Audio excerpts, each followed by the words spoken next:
Bismillahirrahmanirrahim. Assalamualaikum warahmatullahi wabarakatuh. Alhamdulillahi rabbil alamin, wa bihi nasta'inu ala umurid dunya waddin, wassalatu wassalamu ala sayyidil anbiya'i wal mursalin, Sayyidina wa maulana Muhammadin wa ala alihi wa sahbihi wa man tabi'ahu ila yaumiddin. Subhanaka la ilma lana illa ma 'allamtana innaka antal alimul hakim. Rabbi shrah li sadri wa yassir li amri wahlul 'uqdatam min lisani yafqahu qawli. Selanjutnya bapak-bapak, ibu-ibu, alim ulama, cerdik pandai, tokoh masyarakat, yang besar tak dihimbau gelar, yang kecil tak dapat saya sebutkan nama. InsyaAllah sampai hari ini dan sampai nanti menghadap Allah Subhanahu wa ta'ala, kita semua adalah hamba-hamba yang dimuliakan Allah Subhanahu wa ta'ala. Amin ya rabbal alamin.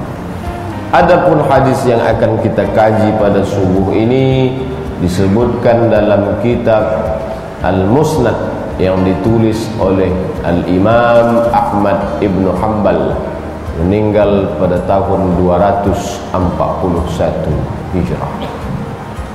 Diriwayatkan dari Nafi' ibni Abdul Haris radhiyallahu anhu, qala Rasulullah sallallahu alaihi wasallam, Rasulullah bersabda.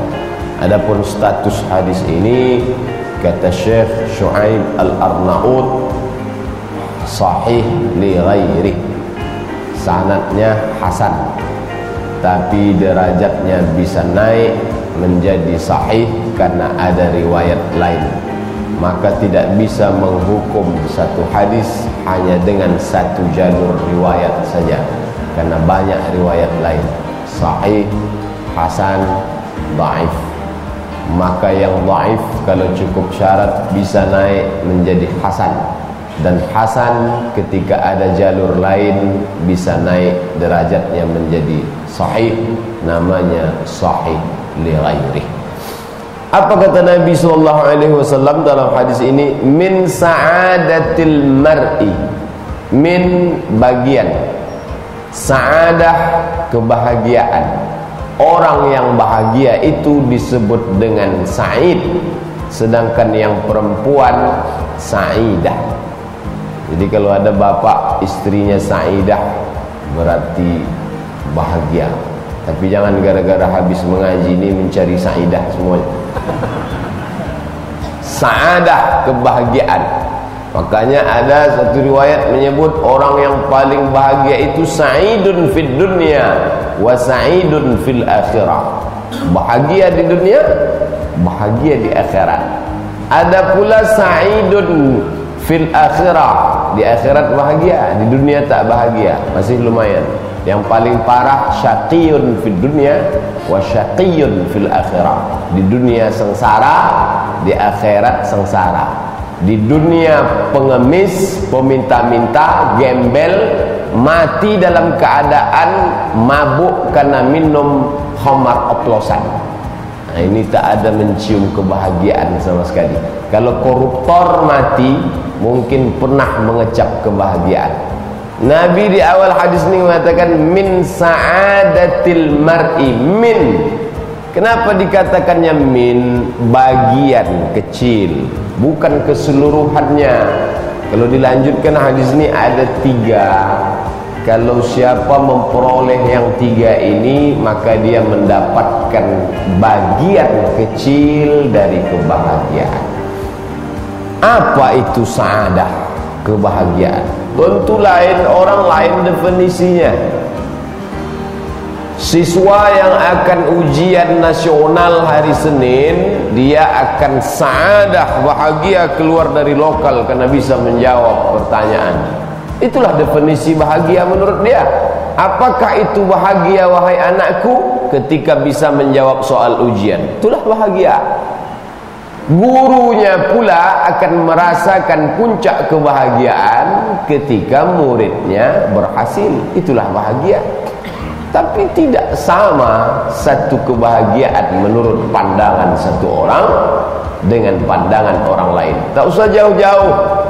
Masyarakat Riau yang sebagian besar petani, dan petani ini terbagi lagi pada petani kelapa sawit dan petani karet, beda bahagianya. Petani sawit bahagianya waktu hujan turun, petani karet waktu melihat mendung wajahnya pun ikut mendung. Tak sama, sama-sama petani, sama-sama bercocok tanam, tapi bahagianya berbeda. Yang satu senang melihat hujan, yang satu justru mengharapkan panas terik. Kalau begitu bahagia itu relatif. Satu mengatakan senang, positif. Positif adalah kata yang sangat baik, maka disuruh orang positif thinking, berpikir positif. Apakah semua orang akan bahagia mendengar kata positif? Tidak. Masa iya Pak Ustaz? Iya. Bagaimana hasil nilai ujian anak saya Pak Ustaz? Positif. Senyum, dia senang. Bagaimana kira-kira hasil keberangkatan saya tahun ini mau berangkat haji? Jadi berangkat apa tidak Pak? Positif, senang. Tapi apakah kata positif membahagiakan semua orang? Tidak. Buktinya waktu ada, maaf cakap, seorang perempuan gadis tes kehamilan. Apa hasilnya Pak Dokter? Positif. Dia mau negatif. Ketika ada razia narkoba, banyaklah pegawai tertangkap, dites darahnya, dia inginkan negatif, karena kalau hasilnya positif pemakai narkoba, artinya apa? Bahagia relatif. Dan bahagia itu pula sifatnya temporer, tidak berkesinambungan, tidak berkepanjangan. Senang di waktu pagi, jangankan sampai petang hari, siangnya sudah susah hati. Betapa banyak sesuatu yang menyenangkan, menggembirakan, tapi justru berakhir dengan kesedihan dan kenestapaan. Oleh sebab itu, maka bahagia, apa kata seorang penulis buku dalam bidang akhlak, Ibnu Maskawai, menulis satu buku berjudul Tahzibul Akhlak. Tahzib, memperhalus al-akhlak, memperhalus akhlak. Dia sampai pada kesimpulan, dia kutip pendapat-pendapat dari para filosof, dari mulai Aristoteles, Thales, Demokritos, Jalinus, orang-orang kafir dari Yunani itu. Orang-orang kafir yang tak mengenal Tuhan itu mengatakan bahwa kebahagiaan itu tidak mungkin dicapai orang di dunia. Andai pun dia dapatkan hanya kebahagiaan semu, kebahagiaan sesaat, kebahagiaan temporer yang tidak akan berlangsung untuk selamanya. Tapi orang Islam, dia sampai kepada puncak kebahagiaan. Apa yang membuat dia bahagia? Itulah yang selalu kita ucapkan setiap pagi dan petang. Raditu billah rabbah. Kalau sudah ridha, maka orang akan bahagia. Dia tidak melihat apa yang dia terima, tapi yang dia lihat adalah siapa yang memberikannya. Senang yang datang, dia senang. Susah pun yang datang, dia tenang. Kenapa? Karena dia tidak melihat apa yang dia terima, tapi dia melihat siapa yang memberikannya. Berkeluh kesahkah Ayub di tengah sakitnya? Tidak. Ayub tak pernah meratap, meraup, meminta, kenapa kau jadikan aku seperti ini ya Allah? Apa kata Ayub? Anni massaniyad dur Rabbi, wahai Tuhanku, anni massaniyad dur, aku tertimpa sesuatu yang tak menyenangkan hati. Wa anta arhamur rahimin, engkau adalah yang maha penyayang di antara yang paling sayang. Dia tak pernah berkeluh kesah. Kenapa? Karena dia sampai pada tingkat ridha.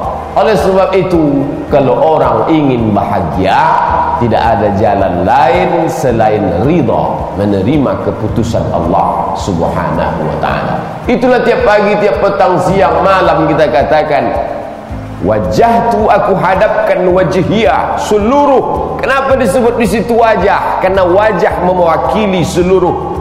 Jaa wajhul qaum, datang wajah kaum. Kalau sudah disebut wajah kaum, pemimpinnya, pemimpin mewakili semua anggota masyarakatnya, datang. Wajahtu wajhiya, kalau sudah wajah dihadapkan, tangan, kaki semuanya ikut menghadap kepada siapa? Lillazi fataras samawati wal ard hanifan, aku condong kepada kebenaran, musliman, aku berserah diri, ridha, menerima apa yang kau berikan ya Allah. Susah datang, tenang, senang datang, senang. Tapi dia tidak angkuh dan sombong. Kenapa? Karena dia tahu itu semua datang dari la ilaha illa huwa yuhyi wa yumit wa huwa ala kulli syai'in qadir. Nabi mengatakan min sa'adatil mar'i, tapi kebahagiaan ini ada alat penunjangnya. Banyak. Apakah harta membuat orang bahagia? Bisa jadi. Tapi banyak juga yang membuat sengsara. Kalau ada orang mengatakan harta membuat bahagia, kenapa penyanyi Inggris Elton John mencoba bunuh diri sampai 2 kali? Padahal ini orang sudah sampai pada tingkat popularitas dunia, sudah memperoleh gelar Sir. Orang Inggris kalau sudah sampai gelar itu, Masya Allah, tinggi sekali kehormatan. Sudah sampai pada tingkat kekayaan materi yang luar biasa. Apa yang dicari lagi? Puncak, habis sudah dunia ini. Tapi ada kekeringan jiwa yang tidak diperoleh. Makanya orang-orang barat itu angka bunuh dirinya tinggi. Bukan karena di PHK, bukan karena kekurangan materi, tapi karena kekeringan jiwa. Tak ada tempat bergantung. Duit banyak, liburan pergi ke gunung, ke bukit, ke Bali, ke tempat berbagai macam dunia ini sudah dijelajah, tapi tetap juga tak dapat. Sama seperti orang haus yang minum air laut. Setiap diminum kering, setiap makin diminum makin haus. Apa sebab? Karena salah memenuhi keperluannya. Kerongkongan yang kering tidak akan pernah lega karena air yang asin. Maka tuangkanlah dia dengan air jernih, air yang melapangkan tenggorokan dan melapangkan hati orang yang beriman. Air itu tak lain tak bukan adalah mendekatkan diri kepada Allah Subhanahu wa ta'ala. Bapak Ibu yang dimuliakan Allah Subhanahu wa ta'ala, maka Nabi mengatakan min sa'adatil mar'i, bagian dari kebahagiaan seseorang itu banyak. Tapi dalam hadis ini Nabi menyebutkan ada 3. Kalau 3-3 ini ada pada diri kita, subuh ini kita sedang mengukur 3-3 ini sudah ada Pak Ustaz, alhamdulillah. Baru ada 1, kita tambah 2 lagi. 1, yang pertama Nabi tak sebutkan 1, 2, 3, tidak. Min sa'adatil mar'i, bagian dari kebahagiaan seseorang. Yang pertama, al-jarus salih. Jaru selalu diartikan orang tetangga. Soleh, yang baik. Lawan dari soleh, toleh. Seringkali orang meminta soleh. Contoh, Rabbi habli minas solehin. Soleh, baik, tidak menimbulkan mudarat. Al-jarus salih, tetangga yang baik. Tetangga kita itu siapa? Imam Sufyan Ats-Tsauri ditanya, "Hai Imam Sufyan Ats-Tsauri, ya, tetangga itu siapa?" Kata Imam Ats-Tsauri, 40 rumah ke depan, 40 rumah ke belakang, 40 rumah ke kanan, 40 rumah ke kiri. Itulah tetangga kamu. Banyak orang dulu 40 itu kenal dia semua. Kamu anak si anu, orang sekarang tak kenal. Kenapa? Karena dia tidak ada hidup bertetangga. Kalau dia ucapkan salam, yang menyambut salam bukan tuan rumah, anjing herdernya menyambut salam. Tinggi temboknya, setinggi mata memandang. Zaman dulu hadis mengatakan laisa bil mu'min, orang tidak dianggap beriman. Siapa itu? Allazi yabitu syab'anan, orang yang sanggup tidur dalam keadaan perut kenyang, wajaruhu ila janbihi ja'i'un, tetangga di sebelah rumahnya meraung kelaparan, dia bisa dengarkan raung lapar tetangga sebelah rumahnya, saking dekatnya suaranya dibawa angin masuk ke telinganya. Sekarang suaranya tak bisa masuk karena temboknya tinggi. Andai suaranya masuk, tak juga bisa masuk ke telinganya. Kenapa? Karena telinganya tak pernah berhenti mendengar MP3 lagu dangdut. Bapak Ibu yang dimuliakan Allah Subhanahu wa taala, oleh sebab itu ada kebahagiaan kata Nabi. Di mana letaknya? Yang pertama, al-jarus salih. Ketika kita tinggalkan harta benda kita dalam keadaan aman, maka sebelum turun ayat warisan, walakum nisfu ma taraka azwajukum illam yakul lahunna walad, kamu mendapat setengah harta istrimu kalau istrimu tidak ada anak. Fa in kana lahunna waladun falakumur rubu', kalau melahirkan anak maka kamu dapat 1/4. Sebelum turun ayat warisan ini, maka orang-orang di Madinah yang awal hijrah bertetangga itu yatawarasun, saling waris mewarisi. Bapak Ibu bisa bayangkan itu, bertetangga saling mewarisi, saking dekatnya hubungan itu. Artinya apa? Seperti hubungan saudara kandung. Bahkan orang yang saudara kandung pun bisa tidak mewarisi. Gara-gara apa? Berbeda agama. Orang kafir tak mewarisi saudaranya yang muslim, yang muslim tak mewarisi harta saudaranya yang kafir. Tapi orang yang bertetangga, sampai-sampai dalam Al-Quran disebutkan wal jarizil qurba wal jaril junubi. Ada tetangga yang punya nilai plus, di samping tetangga dia juga kerabat, tapi ada yang jaril junubi, hanya sekedar tetangga dekat. Begitulah dekatnya orang beriman dengan tetangga. Maka kalau mau bertanya orang itu baik apa tak baik, tanyalah tetangganya. Bapak Ibu kalau mau tahu Ustadz Abdul Somad itu baik apa tak baik, jangan tanya jamaahnya. Jamaah semua mengatakan baik, orang ketemunya seminggu sekali tiap hari Sabtu.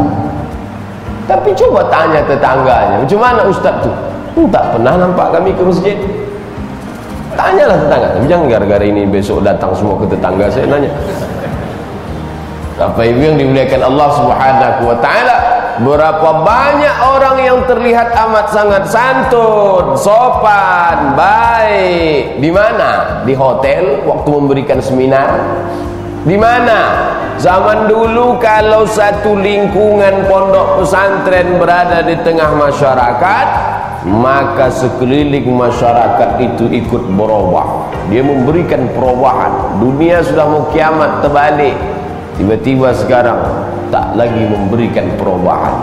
Dalam Islam, di antara kebahagiaan itu kata Nabi, min sa'adatil mar'i al-jarus salih.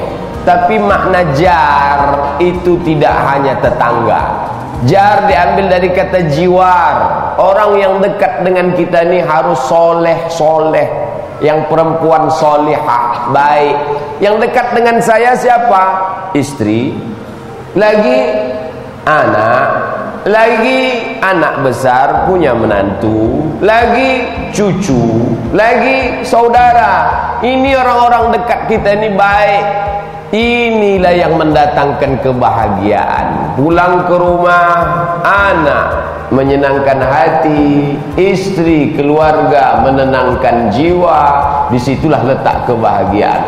Banyak pun harta benda, berjumpa dengan pulang ke rumah, istri durhaka, anak celaka, komplitlah penderitaan. Bapak Ibu yang dimuliakan Allah Subhanahu wa taala, maka di antara doa apa kata Nabi sallallahu alaihi wasallam, qurrata a'yunin. Qurrata menyejukkan, a'yunin pandangan.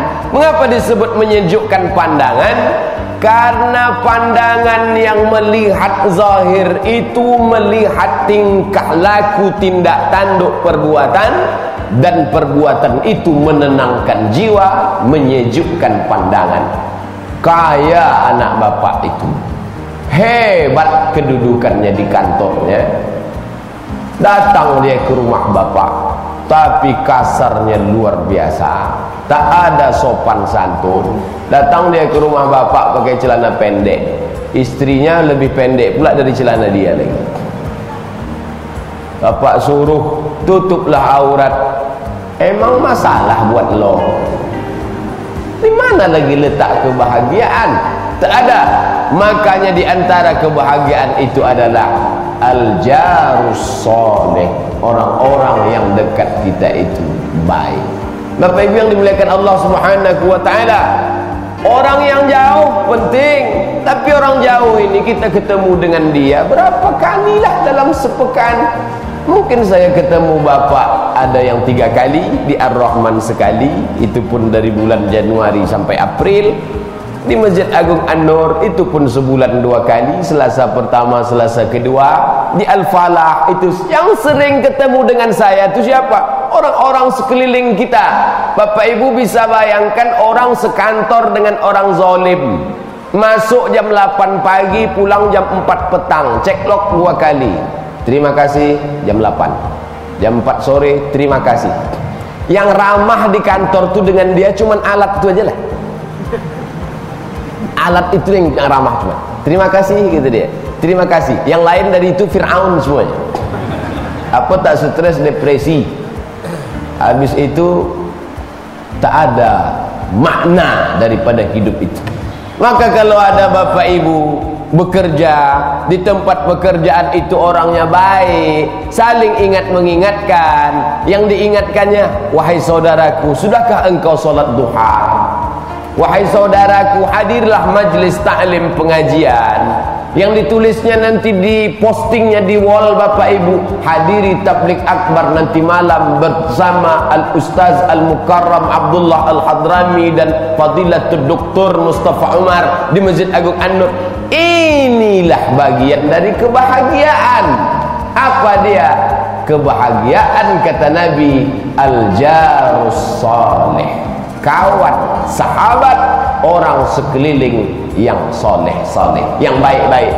Nabi, andai Allah Ta'ala tidak turunkan sahabat kepada Nabi, bisa tak Nabi itu hidup? Bisa. Jibril ada sama dia, Mikail, Israfil, Israel, malaikat hafazah, kiraman, katibin, ridha Allah ada pada dia.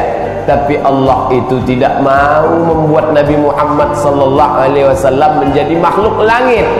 Allah mau menceritakan dia sebagai makhluk bumi yang bersahabat dengan manusia. Siapa teman dia? Ada orang tua yang santun, Abu Bakar Siddiq. Ada anak muda yang keras, kekar, perkasa, tapi hatinya lembut, Umar bin Khattab. Ada anak muda yang cerdas dan dia amat sangat dekat dengan Nabi, Ali bin Abi Thalib. Ada orang kaya, dermawan, Utsman ibnu Affan. Ada perempuan yang sangat lembut hatinya, mendermakan hartanya, Khadijah Al-Kubra, Asma. Nabi dikelilingi oleh manusia. Maka Allah katakan, abadikan dalam Al-Quran, Muhammadur Rasulullah. Muhammad bukan anak Allah, bukan pula bapak kamu. Maka Muhammadun aba ahadim min rijalikum. Dia bukan bapak kamu, walakin Rasulullah, dia Rasul utusan Allah, wa khataman nabiyyin, penutup para nabi. Bagaimana dia? Muhammadur Rasulullah, Muhammad yang Rasulullah sallallahu alaihi wasallam itu, walladzina ma'ahu asyidda'u 'alal kuffar, yang bersama dengan dia itu adalah orang-orang yang tegas kepada orang kafir, ruhama'u bainahum, dan mereka itu amat sangat ruhama, berkasih sayang sesama mereka. Itulah yang dipesankan Nabi sallallahu alaihi wasallam, la tasubbu ashabi, jangan kalian caci maki orang-orang yang pernah mendatangkan kebahagiaan pada Nabi, al-jarus saleh. Jangan kalian caci maki sahabatku ini, kata Nabi. Kenapa? Seandainya salah seorang daripada kamu mampu menginfakkan emas sebesar bukit Uhud, tidak akan sampai satu mud ataupun setengah mud mereka, karena mereka berjuang pada masa-masa amat sangat genting. Nabi sudah prediksikan nanti di akhir zaman, bahkan bukan di akhir zaman, di awal-awal pun akan ada orang-orang yang mencaci maki sahabat. Hati-hati kata Nabi SAW. Bahkan dalam riwayat lain, walaupun riwayatnya dhaif, boleh dipakai untuk targhib wa tarhib, memberikan motivasi dan ancaman. Kalau ada kalian yang melihat sahabatku dicaci maki, falyuzhir al-alimu ilmahu, hendaklah orang yang berilmu itu menunjukkan ilmunya. Wa illa fa alaihi la'natullah, kalau tidak maka laknat Allah lah untuk dia. Bapak Ibu yang dimuliakan Allah Subhanahu wa taala, Nabi dikelilingi oleh orang-orang yang saleh, dan orang-orang saleh itu kesolehannya diakui oleh Allah. Allah sendiri yang memberikan gelar kepada mereka. Apa kata Allah? Mereka itu radhiyallahu anhum wa radu an. Allah meridai mereka dan mereka pun ridha kepada Allah Subhanahu wa taala. Pak Ustaz, itu kan mereka dulu. Kami sekarang hidup di tahun 2015, 1436, sudah 15 abad sejak zaman Nabi Muhammad. Kami tak pernah lagi bertemu dengan Abu Bakar, Umar, Utsman, Ali, Talhah, Zubair, Aisyah, Khadijah, Abdurrahman bin Auf, Sa'ad bin Rabi'. Ada, insya Allah ada, walaupun tak sampai setingkat itu, paling tidak 10%-nya ada. Sedermawan Abdurrahman bin Auf mungkin tidak, tapi 10%-nya ada. Jaga-jagalah baik-baik sebagaimana Nabi menjaga ukhuwah Islamiyah itu dulu, begitu jugalah kita menjaganya sekarang. Kalaulah mau mencari yang sempurna tidak akan jumpa. Maka dalam pepatah Arab dikatakan, man talaba akhan bila aibin baqiya bila akhin.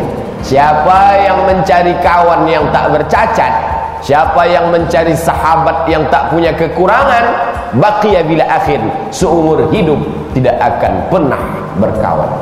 Oleh sebab itu, kenapa Bapak Ibu sampai pagi ini alhamdulillah kita disatukan dalam majlis yang baik di rumah Allah, yang kita kaji hadis-hadis Rasulullah SAW, yang kita amalkan adalah sunnah-sunnahnya, tak lain tak bukan adalah dalam rangka mendapatkan sa'adah, kebahagiaan. Dan satu di antara kebahagiaan itu adalah al-jarus salih, sahabat, tetangga, orang dekat-dekat yang baik-baik. Bapak Ibu yang dimuliakan Allah Subhanahu wa taala. Yang kedua, al-markabul hani. Al-markab, tunggangan. Hani, yang menyenangkan, yang menenangkan, yang tak menyusahkan. Maka dalam kitab syarah yang ditulis oleh Imam Al-Munawi, At-Taisir fi Syarhil Jami'is Saghir, yang hadisnya mirip seperti ini, kata beliau, makna dari al-markabul hani itu adalah, kata dia, hewan tunggangan as-sari'ah al-layyinah, ad-dabbatus sari'atul layyinatu, hewan tunggangan yang kencang tapi mudah diatur. Waktu itu kuda, onta, keledai. Yang punya kuda, waktu itu kudanya kencang dan mudah diatur. Yang punya onta, larinya kencang, mudah diatur. Zaman sekarang Bapak Ibu tidak lagi naik kuda. Kalaupun naik kuda, kuda Mitsubishi. Kendaraan juga kencang dan mudah diatur. Ini menunjukkan Islam itu bukan agama yang mengharamkan harta, bukan agama hidup harus zuhud, kendaraan kalau udah ngaji kendaraan jual semua, jalan kaki. Bukan. Yang punya kendaraan bagus. Bahkan kata Nabi, bagian dari kebahagiaan itu justru yang kedua, wal markabul hani. Kenapa Bapak Ibu subuh ini bisa menghadiri majlis taklim? Karena kendaraannya hani. Coba ketika di engkol mogok, di engkol 2 kali, menyipaknya 3 kali. Belum berangkat kaki sudah bengkak duluan.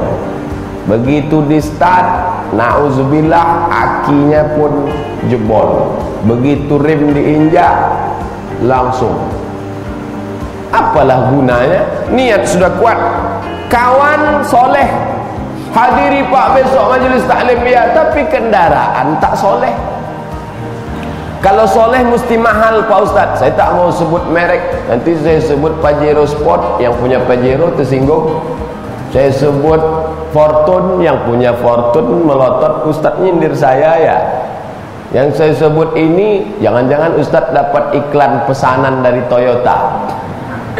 Apapun mereknya terserahlah, yang penting bisa dia dibawa untuk beramal soleh.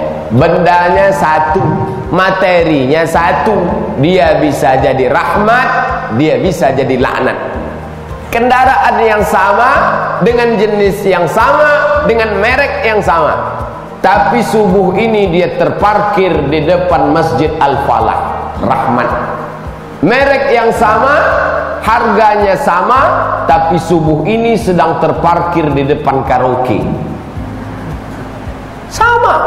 Saat itu dia sedang menjadi laknat. Yang satu sa'adah, yang satu syakawah, yang satu kebahagiaan, yang satu kesengsaraan. Maka bapak ibu yang rajin mengurus kendaraannya, uruslah, tapi jangan sampai kendaraannya berkilat, orangnya berkurang. Sesuailah, seimbang. Islam itu agama pertengahan, tidak pula sampai sibuk mengurus diri sampai kendaraan tak terurus. Tetap mengurus, tapi jangan pula habis waktu mengurus untuk melap, memasang kit, nyalotnya sampai 3 jam. Bertasbih 3 menit, itu pun kencangnya minta ampun.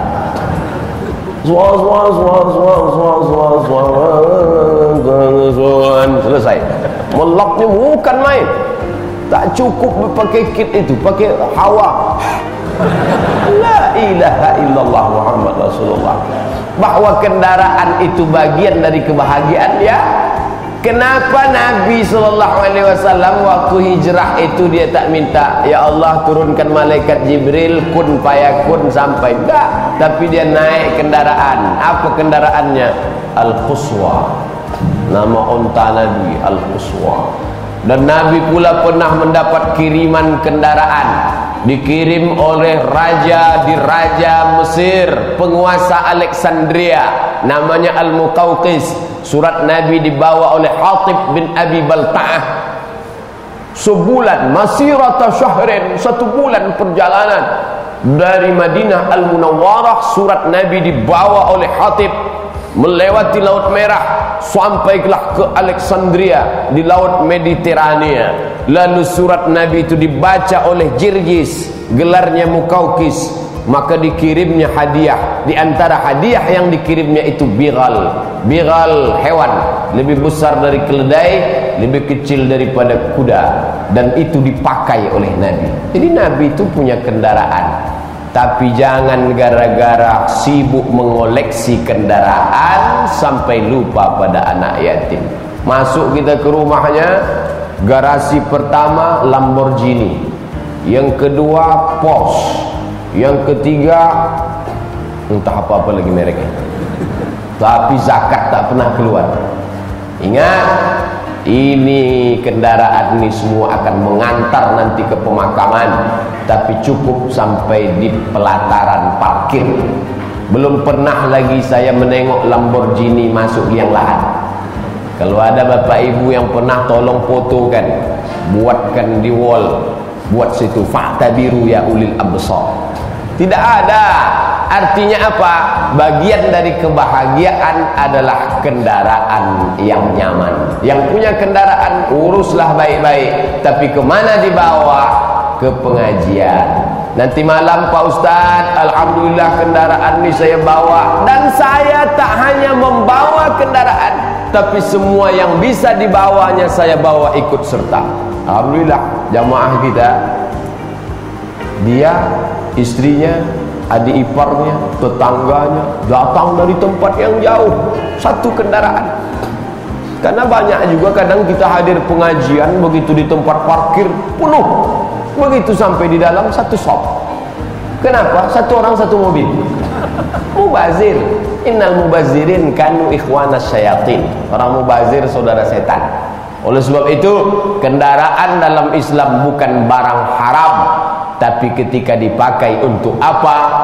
Bersama al-jarus salih, orang-orang yang baik, wal markabul hani, kendaraan yang menyenangkan, menenangkan, tidak rewel, tak menyusahkan, tapi dia dibawa untuk maslahat, kepentingan dan ibadah. Yang terakhir, yang keempat, wal maskanul wasi'. Maskan diambil dari kata sakana. Sakana artinya tenang.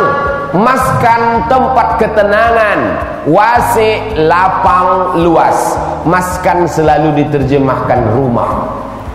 Rumah yang luas, rumah yang besar.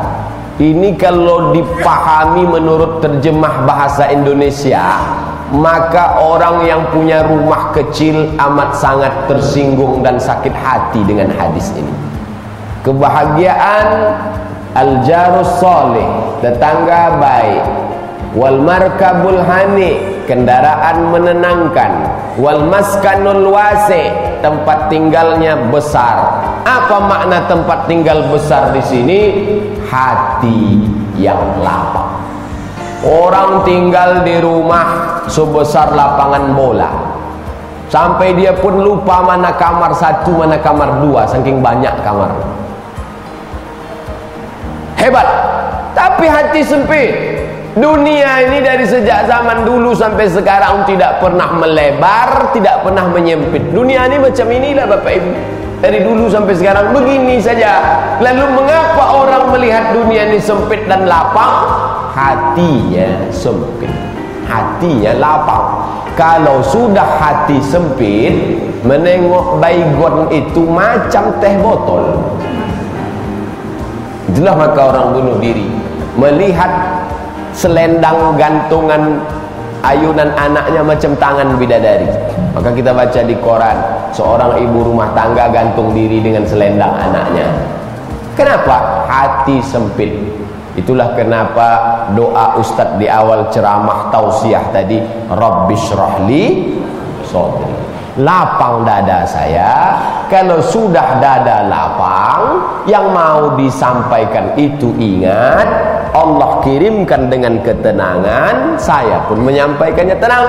Dan bapak yang mengaminkan doa itu ikut mengucapkan dalam hati, bapak menerima pun tenang. Karena kalau bapak menerimanya tak tenang, dada tak lapang, mendengar suara saya ini terkejut-kejut dia. Habis ceramah bukan tenang hatinya, hilang selera makannya. Bapak Ibu yang dimuliakan Allah Subhanahu wa taala, makanya Nabi Musa alaihissalam sebelum menghadap kepada Firaun, yang dihadapi ini bukan wali kota, bukan PLT gubernur, yang mau dihadapi ini Firaun, raja di raja, yang semboyan kampanyenya ana rabbukumul a'la, aku Tuhan kamu. Bukan tanggung-tanggung. Kalau orang sekarang kampanye kan yang muda, yang energik, datang pula yang tua, tua juga gitu. Kalau dia enggak, ana rabbukumul a'la. Cuman waktu itu tak ada dibuatnya coblos nomor 2 tadi. Itu yang mau dihadapi Musa, bukan tanggung-tanggung. Kalau tidak siap mental, maka apa yang diminta Nabi Musa kepada Allah? Apakah dimintanya, ya Allah, tolong kasih aku satu tongkat ajaib yang bisa untuk memukau Fir'aun? Tak. Yang dimintanya Rabbishrahli, lapangkan dadaku. Setelah dada lapang, wa yassirli, mudahkan urusanku. Setelah mudah urusan, wahlul 'uqdatam min lisani, jangan sampai lidahku terikat, terkunci sehingga apa yang mau ku sampaikan ini tak jelas. Yafqahu qawli, supaya mereka paham cakapku. Waj'al li waziran min ahli, jadikan satu saudaraku sebagai penolongku. Siapa itu? Harun akhi, Harun saudaraku. Lagi-lagi hati yang lapang dengan saudara, jiran, kawan yang baik. hati lapang, kawan baik, kendaraan yang nyaman. Itu bagian dari kebahagiaan. Musa mendapatkan itu. Bagaimana dengan Nabi Muhammad sallallahu alaihi wasallam? Dia juga mendapatkan itu. Kelilingnya orang baik-baik, Abu Bakar, Umar, Utsman, Ali, Talhah, Zubair, Aisyah. Lalu kemudian hatinya lapang. Siapa yang melapangkan hati Nabi Muhammad? Allah Ta'ala. Apa kata Allah? Alam nashrah laka sadrak. Bukankah sudah kulapangkan dadamu? Wa rafa'na laka dzikrak. Kami yang mengangkat segala beban. Allazi anqadha dhahrak, yang membebani pundakmu, itu sudah kami angkat semuanya. Bapak Ibu yang dimuliakan Allah Subhanahu wa taala, bagaimana rumah? Ini kan cerita tentang rumah nih. Al-maskan al-wasi, rumah yang lapang. Kalau Bapak Ibu mau tahu rumah Nabi Muhammad sallallahu alaihi wasallam, pergilah bandingkan dengan istana raja-raja. Pergi nanti Bapak Ibu ke Mesir, dibawa satu tempat namanya Luxor, Luxor, Luxor. Nampaklah di situ istana terbentang luas, istana para farao Firaun. Tak usah jauh-jauh, raja di raja kita, Istana Maimun Melayu Delhi sampai sekarang tegak berdiri. Istana Kesultanan Siak Sri Indrapura, kalau mau menengok bagaimana besarnya rumah raja-raja. Bagaimana dengan rumah Sayyidul Anbiya wal Mursalin Muhammad sallallahu alaihi wasallam? Rumahnya itulah tempat bapak ibu. Oh, bapak saja, ibu dari belakang dulu. Sekarang ibu pun tak bisa. Bapak lewat, masuk dari Babus Salam, jalan pelan-pelan. Itulah tempat bapak mengucapkan Assalamu alayka ya Rasulullah. Itulah rumah dia. Azan apa jam segini?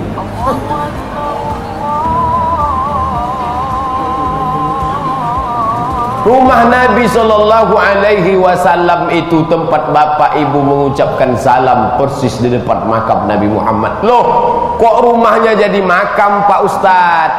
Nabi Muhammad sallallahu alaihi wasallam meninggal. Ketika Nabi meninggal, orang-orang muhajirin mau membawa jasadnya, mau dibawa ke Makkah, mau dimakamkan ke Ma'la. Orang-orang Ansor pula mau membawa jenazahnya, mau dimakamkan ke Baqi Al-Gharqad. Tapi Abu Bakar pernah mendengar, kata Abu Bakar, aku pernah mendengar Nabi bersabda, kami para nabi dikuburkan di mana kami meninggal, disitulah kami dikuburkan.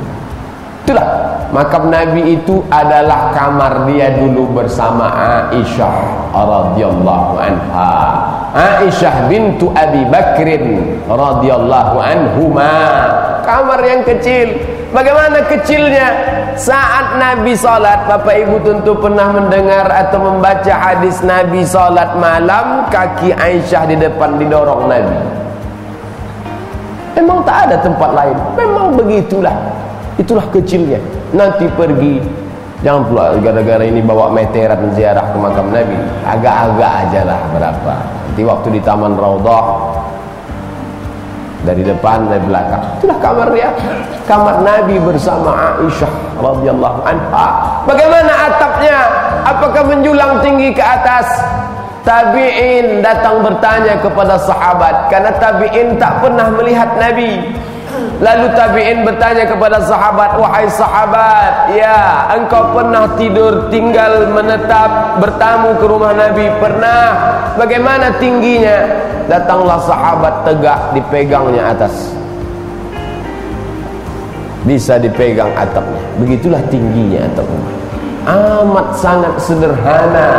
Muhammad sallallahu alaihi wasallam tidak meninggalkan istana yang besar, tapi dengan penuh kesederhanaan, tapi dengan hati yang lapang. Berapa banyak orang yang mati di tengah istana yang megah dan mewah. Bapak Ibu yang dimuliakan Allah Subhanahu wa taala. Oleh sebab itu, kalau mendapatkan yang tiga ini, al-jarus salih, yang sekeliling baik-baik, bagian dari kebahagiaan. Syukuri kebahagiaan itu supaya dia tetap ada di diri kita dan kita ada istiqamah di dalamnya. Kalau dapat al-markabul hani, syukuri itu, jaga baik-baik. Dan kalau dapat pula al-maskanul wasi, tempat yang lapang. Bukan berarti bapak ibu yang sudah punya rumah lebar subuh ini saya suruh jadi kecilkan renovasi, bukan. Melapangkan hati untuk melihat problem hidup. Hidup ini penuh dengan masalah. Berani hidup, berani menghadapi masalah. Takut menghadapi masalah, jangan hidup. Takut hidup, mati saja. Begitu pesan salah seorang kiai di pesantren Gontor Darussalam. Apa maknanya? Bahwa masalah itu dihadapi orang dengan hati yang lapang. Tapi jangan lupa Nabi mengatakan ini min sa'adah, bagian dari kebahagiaan. Dari mana datang yang tiga ini? Dari Allah Subhanahu wa ta'ala. Maka mintakanlah kawan-kawan yang baik-baik. Imam Syafi'i rahimahullah dengan Imam Ahmad bin Hanbal, sahabat dekat. Imam Syafi'i datang ke Baghdad sebelum pergi ke Mesir dan mereka berkawan akrab. Imam Syafi'i meninggal tahun 204, Imam Ahmad bin Hanbal meninggal tahun 241. Dalam masalah fikih mereka berbeda pendapat dalam beberapa hal. Berbeda, ikhtilaf. Tapi apakah perbedaan fikih itu membuat mereka bermusuhan, tidak cakapan, berkelahi, menghasut murid? Tidak. Bahkan dalam biografi Imam Syafi'i yang ditulis oleh Imam Al-Baihaqi, beliau ceritakan bagaimana Imam Ahmad bin Hanbal memuliakan, menghormati Imam Syafi'i. Da'autu lisyafi'i fi salati arba'ina sanah. Aku mendoakan Syafi'i dalam salatku 40 tahun. 40 tahun mendoakan Imam Syafi'i dalam salat, lengkap dengan bunyi teksnya. Rabbil firli wali walidayya wali Muhammad bin Idris Asy-Syafi'i. Ya Allah, ampunkan aku, ampunkan kedua orang tuaku, dan ampunkan Muhammad bin Idris Asy-Syafi'i. Begitulah persahabatan yang baik. Maka bagian dari kebahagiaan itu diperoleh oleh Imam Ahmad bin Hanbal, diperoleh juga oleh Imam Muhammad bin Idris Asy-Syafi'i rahimahumullah. Bapak Ibu yang dimuliakan Allah Subhanahu wa taala, kita ini tentulah dalam usaha. Pak Ustadz menyampaikan yang tiga ini, memangnya Ustadz sudah dapat tiga-tiganya? Dalam proses usaha. Sahabat-sahabat yang baik, alhamdulillah, saya ketemu dengan sahabat-sahabat yang baik. Kadang-kadang hidup ini lemas. Saya dari jalan kemari berhenti 2 kali buang ingus. Mohon maaf, kotor, jorok. 1 menit sekali batuk. Tapi begitu jumpa dengan sahabat yang baik-baik, ingus hilang, batuk pun hilang. Kata mak saya, sanggup tak nanti berceramah nih? Kita tengok sama-sama. Hampir 1 jam sudah. Masya Allah, ternyata berjumpa betapa banyak orang sudah sehat sebelum makan obat. Sugesti dulu. Berjumpa di tangga, berjumpa di bawah. Assalamualaikum Pak Ustaz, apa kabar Pak Ustaz? Masya Allah, membangkitkan semangat. Walaupun dalam perjalanan tentulah ada orang-orang yang mungkin mengecilkan, menyepelekan, itu biasa. Majelis Ustaz Abdul Somad tidak dihadiri malaikat karena dia tidak berjenggot, ada. Biasa. Abdul Somad itu saya sudah mau ikut pengajiannya, tapi karena dia masih percaya sifat 20, saya tak mau ikut, ada. Abdul Somad itu bukan pengaji hadis, dia itu ahli hadas, ada. Sakit juga hati saya membaca. Ahli hadas gitu dia saya. Hadas itu kan najis, kotor. Tapi saya balikkan itu semua kepada Allah Subhanahu wa ta'ala. Ilallahi marji'ukum jami'an. Nanti kalian akan balik semua kepada Allah. Fayunabbi'ukum bima kuntum fihi takhtalifun. Allah akan menunjukkan kepada kamu siapa yang hak, siapa yang batil. Bapak Ibu yang dimuliakan Allah Subhanahu wa ta'ala, jadi hidup ini tak selamanya seperti melewati karpet merah dengan siraman bunga-bunga, tidak. Tapi ketika orang sudah ridha dengan ketetapan Allah, maka disitulah Allah akan memberikan as-sa'adah. Dan bagian dari sa'adah itu adalah yang tiga. Nanti Bapak Ibu pulang ke rumah, mungkin istri tak bisa hadir, anak tak bisa datang. Pak, Ma, apa isi kajian tadi? 3 kebahagiaan, bagian dari kebahagiaan. Kalau ingat, jelaskan. Kalau tak ingat, jangan jelaskan. Lain bunyinya nanti. Putarkan saja MP3-nya. Ini dia. Itu yang dapat saya sampaikan. Tentu selama penyampaian materi ini banyak tutur kata menyinggung perasaan tak berkenan di hati. Kalau Bapak dengar agak lain intonasi suara Ustaz Subuh ni, tak normal, tak seperti biasa, karena ada Ustaz Abdullah Al-Hadrami. Agak grogi dia sikit. Jangan lupa nanti malam kita ambil manfaat. Saya mohon maaf tidak bisa hadir karena sudah berjanji sejak 2 bulan yang lalu di Petapahan. Tapi rekamannya selalu rekaman, saya minta, saya akan ambil istifadah untuk mendapatkan ilmu, insyaallah. Mohon maaf atas segala kesilapan, banyak tutur kata tak berkenan di hati. Mudah-mudahan apa yang kita lakukan subuh ini tercatat sebagai amal saleh, insyaallah. Amin ya rabbal alamin. Terima kasih perhatian Bapak Ibu, mohon maaf atas segala kesilapan. Subhanakallahumma wa bihamdika asyhadu an la ilaha illa anta astaghfiruka wa atubu ilaik. Wassalamualaikum warahmatullahi wabarakatuh.